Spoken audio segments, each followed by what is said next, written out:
ancient medical practices that still work today. Thousands of years ago, before hospitals, lab coats, or even the idea of germs, people were already stitching wounds, easing pain with tree bark, and drilling holes in skulls to chase out evil spirits. Sounds crazy, right? But what if I told you some of those ancient treatments are still work today, and you might have used one this week without even realizing it? Back then, medicine wasn't about machines or prescriptions. It was about instinct, trial and error, and nature. Willow bark was their aspirin. Bronze tools acted like early surgical instruments, and herbs like wormwood helped fight deadly diseases. Even without modern science, they figured out what worked, and some of those remedies still save lives today. It makes you wonder, how much do they really know? Willow bark equals the first aspirin. You might not think about it much when you reach for an aspirin, but that tiny pill has roots that go way back, like really back, thousands of years ago. Before pharmacies, prescriptions, or even proper hospitals, people were already finding ways to treat pain using what nature gave them. And one of the most powerful natural remedies they discovered was willow bark. It's true that everyone from the ancient Assyrians and Egyptians to traditional Chinese, African, and indigenous American healers historically used willow in their treatments. Way back around 2000 BC, the ancient Egyptians and Sumerians were already onto something. They didn't have lab coats or microscopes, but they did know that chewing on or brewing tea from willow bark helped reduce fever and ease inflammation. They didn't know exactly why it worked, they just knew it did. That bark became a go-to remedy for everyday aches, pains, and fevers. It was medicine straight from the earth, and it was doing a pretty solid job. Fast forward to around the 5th century BC, and you got Hippocrates, aka the father of medicine, writing about the benefits of willow wood. He was prescribing it to help reduce pain and fevers, which means this wasn't some random folk trick. It was serious ancient science. Hippocrates was the kind of guy who liked to observe, take notes, and understand patterns, and he saw something powerful in this natural remedy. And it seemed like salicylic acid was going to be a much more effective drug than salicin. Now here's where it gets even cooler. Much later, modern scientists decided to dig into why willow bark was so effective. What they found was a chemical called salicin. When salicin is processed in the body, it turns into salicylic acid, which is super effective at reducing pain and inflammation. That discovery laid the foundation for the invention of aspirin as we know it today. Chemists took that natural ingredient, made a few tweaks, and eventually created the pill that millions of people now keep in their medicine cabinets. Bronze tools. Ancient, but smarter than you'd think. So these are good examples of ancient Roman surgery tools. So we have the Roman army. They have made incredible strides in terms of field surgery. If you think high-tech surgical tools are a modern invention, think again. Long before stainless steel and sterilization were part of the picture, ancient civilizations were already crafting medical instruments out of bronze. Yep, archaeologists have uncovered bronze tools in the ruins of ancient Rome and other parts of the Mediterranean. And these weren't just decorative pieces.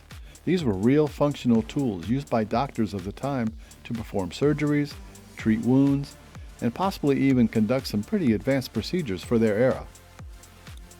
The instrument that I'm holding, which is a sharp hook, used primarily to hold back the edges of wounds or incisions. What's fascinating is that bronze isn't just any metal. It's an alloy made mostly of copper, and copper has a hidden superpower. It's naturally antimicrobial, which means it can kill or stop the growth of bacteria, fungi, and even some viruses.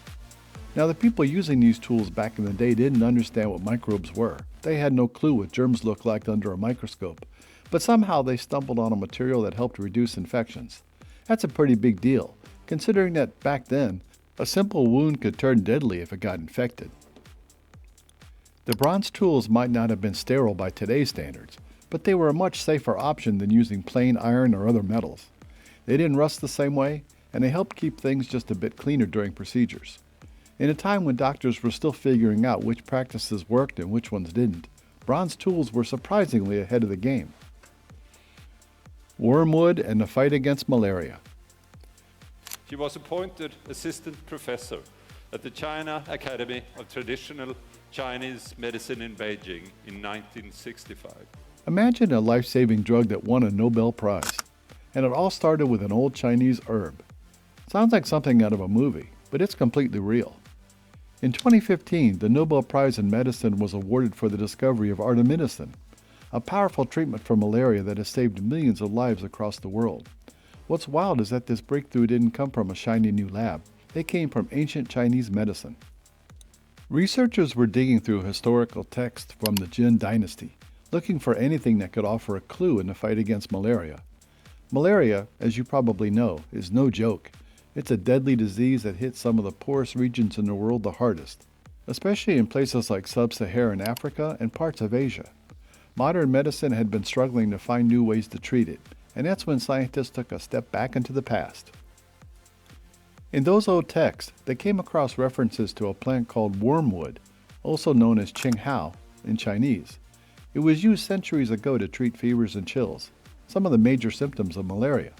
Inspired by this ancient remedy, researchers got to work studying wormwood more closely, and what they found was nothing short of amazing. The plant contains a compound called artemisinin, which turned out to be extremely effective at killing the malaria parasite. The discovery completely changed how we treat malaria today. Artemisinin-based therapies are now one of the most powerful tools we have, especially in areas where the disease is resistant to older drugs.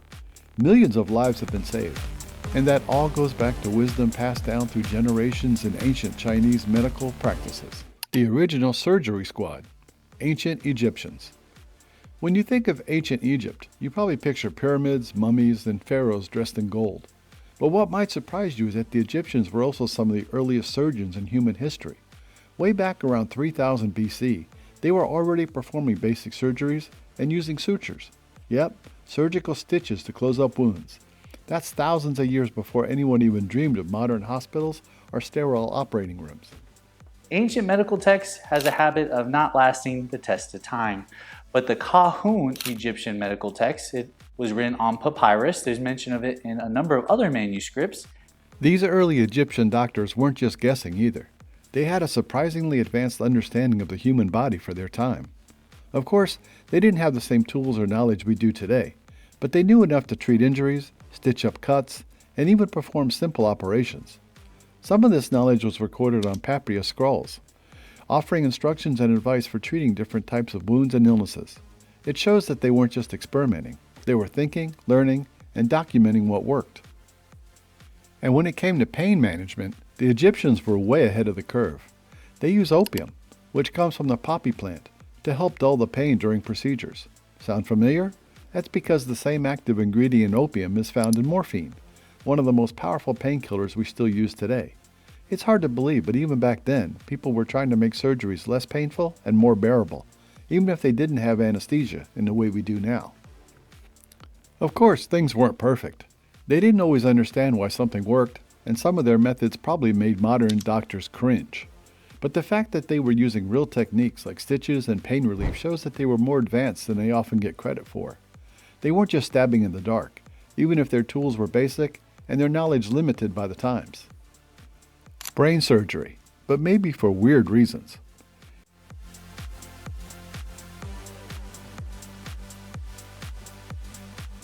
It sounds completely wild, but ancient people were performing brain surgery long before anyone even knew what the brain did.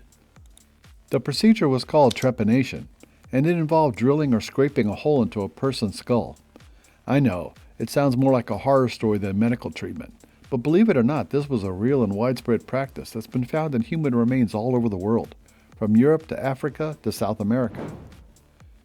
The reasons behind trepanation were a mix of medicine and mystery. In some cases, it was probably done to relieve pressure after a head injury, like a skull fracture or swelling from trauma. That part makes sense. And then there's a chance it might have worked in a few cases.